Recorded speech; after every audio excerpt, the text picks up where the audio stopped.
Баршаңызға сәлем бердік. Мен бүгін балық асамын. Дәмі керемет дәмді болады. Балықты асу үшін үлкендеу майлы балық болғаны жөн. Менде толстолоб балығы. Жайын, сазан, амур, толстолоб балықтарының бірін алыңыз. Тұрып қалмаған свежий балық таңдаңыз. Балықты таңдарда сағалтырығына мән беріңіз. Қып-қызыл болып тұруы керек. Қабыршағын ашып, өтін жарып алмай тазалап жуып аламыз. Қажетті бөліктерге бөліп алып, ет тұздағандай тұздаймыз.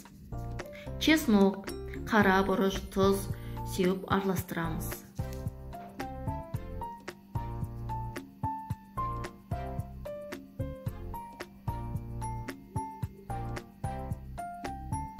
Бетін жауып, кем дегенде 3 сағаттан 8 сағатқа дейін салқын жерге қоямыз.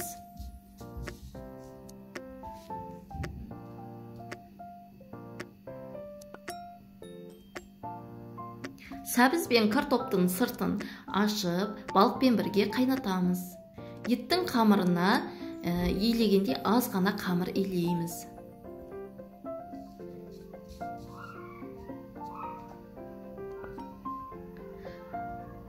Қайнап тұрған суға балық, картоп, сәбізді саламыз.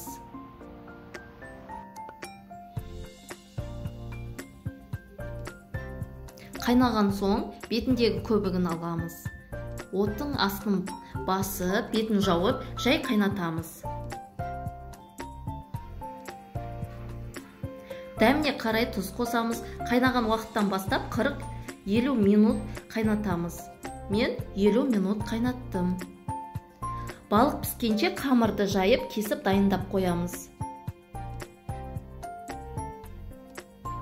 Бір пиязды турап, үстіне 1 шай қасық сары май саламыз.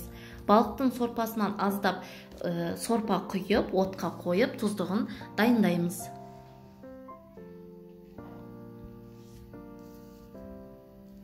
Қырық-50 минуттан кейін балық, картоп, сәбізді ыдысқа саламыз. Сорпасын қайнатып, қамырымызды қайнатып аламыз.